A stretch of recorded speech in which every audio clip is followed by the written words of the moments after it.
All right, Tulsi Kratz and curiosity seekers, those people that just can't stop rubbernecking looking at the accident, which is this page, this channel.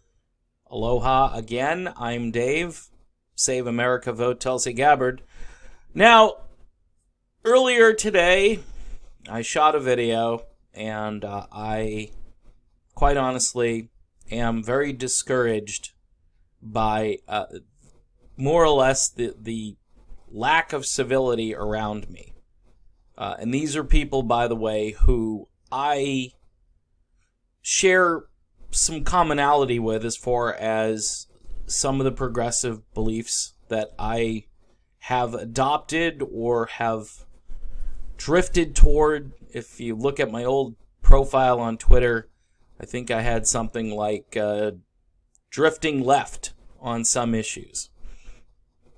But when Donald Trump tweets something, he does so for a specific reaction. Do I think he's smart enough where people are saying, oh, it's 4D chess and all this crap? No, I really don't. But I do believe he's got something up his sleeve. He wanted to get the reaction that he got. And I'm not the only one who is saying this on YouTube. This has riled up Trump's base. It has absolutely riled up the left, the media. Who's everybody talking about? Donald Trump. All right, now do I think these congresswomen here are enemies of the state or anything like that? No. Do I think they tend to grandstand and make themselves more important than who they are? I absolutely do. I believe your job as a congressperson is to represent the people who sent you to Washington, D.C., and to deal with the issues back home and to write appropriate legislation when necessary. And I think getting back to that job as being the most important job is really tough to do in this 24/7 social media bubble. It just never stops.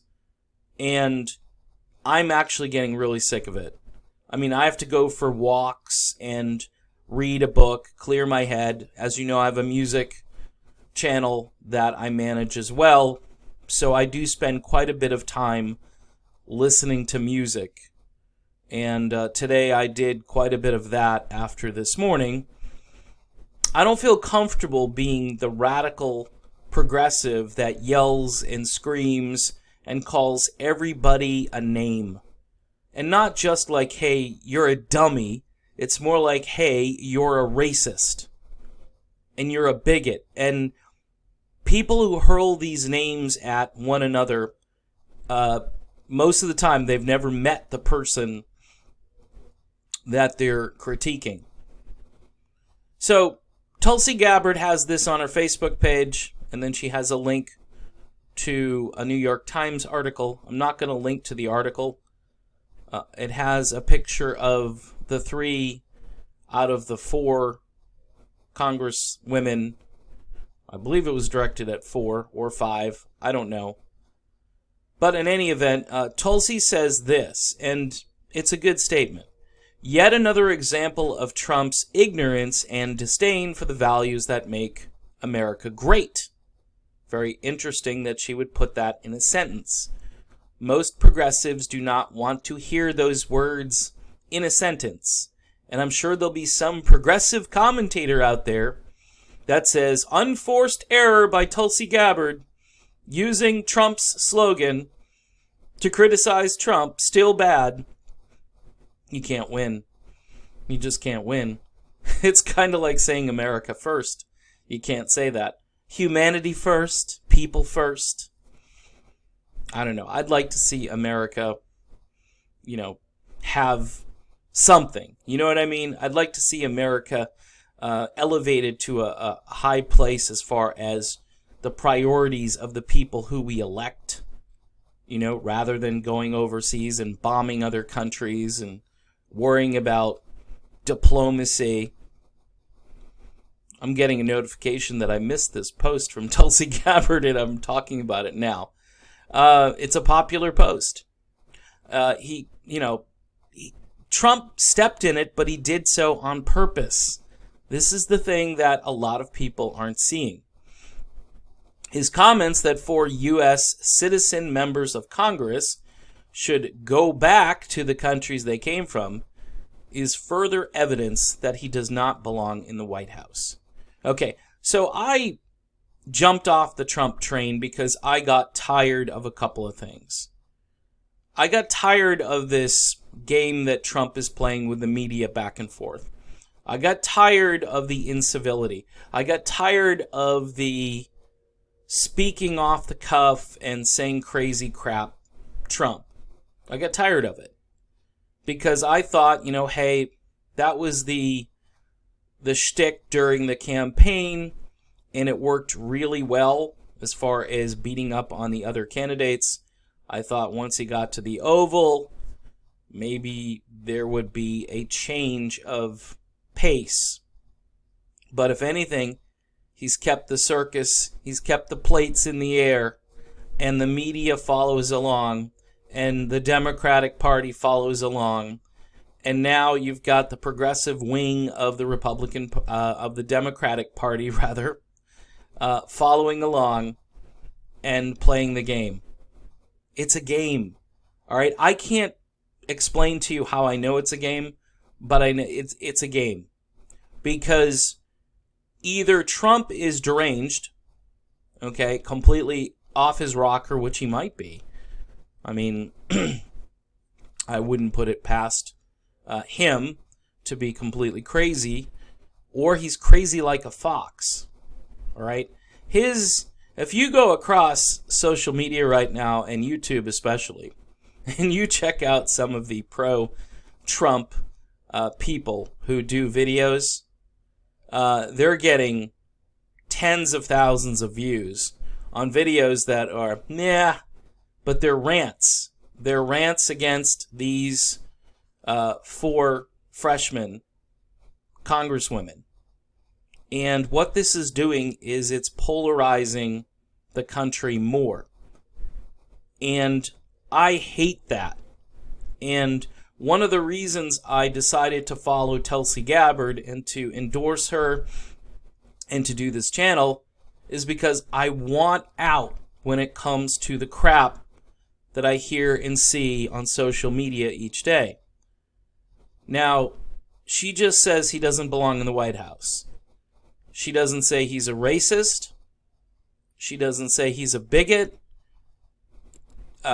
She understands the political dynamic here, and she still manages to be diplomatic. And I think this is really important because she's cut from a better stock than a Donald Trump, and then include much of the progressive media, and also include a lot of Bernie Sanders supporters who really have a hair across it, to use a phrase that my mother used to use. And it's hard for me to explain, but a lot of these people don't think. They comment and they come in full tilt, full speed, and everybody, if somebody writes, well, anybody who supports Trump is then this. It's guilt by association. By the way, Tulsi Gabbard gets this, so be careful how you conflate things, because Tulsi Gabbard gets this. Well, this person likes Tulsi Gabbard, so therefore, Tulsi Gabbard is a Russian agent. Or, you have David Duke, you have all these people out there that supposedly like Tulsi Gabbard, and then you get the, well, look who she's attracting to her campaign. And those articles are written mostly by left-wing commentators. So for me to kind of thread the needle and not go crazy, to keep supporting Tulsi Gabbard, which obviously I'm going to, there's no change here. I mean, it's not like I just can't deal with the level of incivility and this obsession with being negative about somebody. And Trump has played everybody, and he continues to do it every single day. And by the way, this article, if you notice, this article has nothing to do with forgiving college loan debt. This article has nothing to do with our national debt. It has nothing to do with the military-industrial complex. It has nothing to do with any of those things.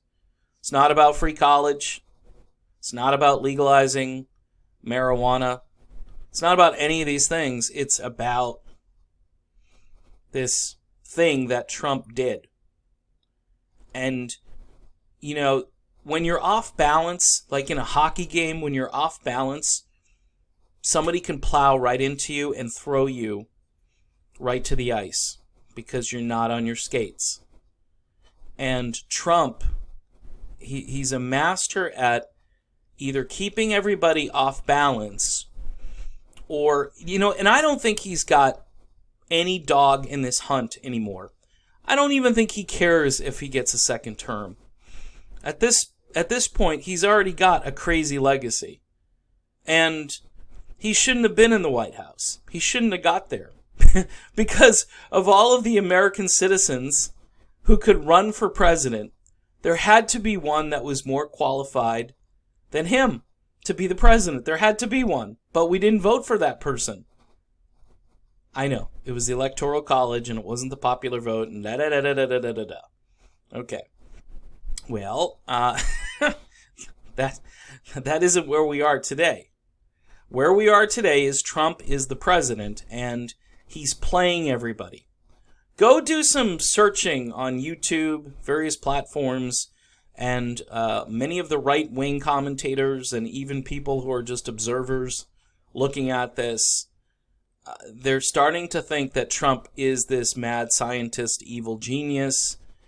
He is stoking all of this animosity and hatred and loathing. And what he's doing, and it happened, and this is why I reacted this morning the way I did, is he's making it difficult for me to hang out with people on the left who are literally foaming at the mouth. Because again, call me guilt by association. Well, you know, Dave, you were once a Trump guy, and now, you know, maybe we can't trust you. Maybe I need to go back to my old reliable progressive source. Well, that's fine. I'm not your reliable progressive source. I'm a guy who calls it like I see it. So, Tulsi Gabbard, though, here, 100% correct. This guy doesn't belong in the White House. So what are you going to do about it? Are you going to just yell racist all day? Or are you going to start talking about issues? Because if the less American people hear about Medicare for all and why that would help them, the less the American people hear about forgiving student loan debt or a living wage or any of the issues that Tulsi and Bernie have raised, the less they hear about it, the more likely they're just going to take Trump again, or they're going to vote for a Biden who's not Trump and who's really not going to change anything. They'll say, okay, we need civility. Let's just go with Biden. He's not Trump. What? You talking issues? Don't worry. Joe Biden will do some good stuff. Really? There's no evidence that Biden will change anything. And Kamala Harris, Beto O'Rourke, you know, any of those people. I know Beto doesn't really have a chance, but if you look at Kamala and everybody's new darling, Elizabeth Warren, forgot about her.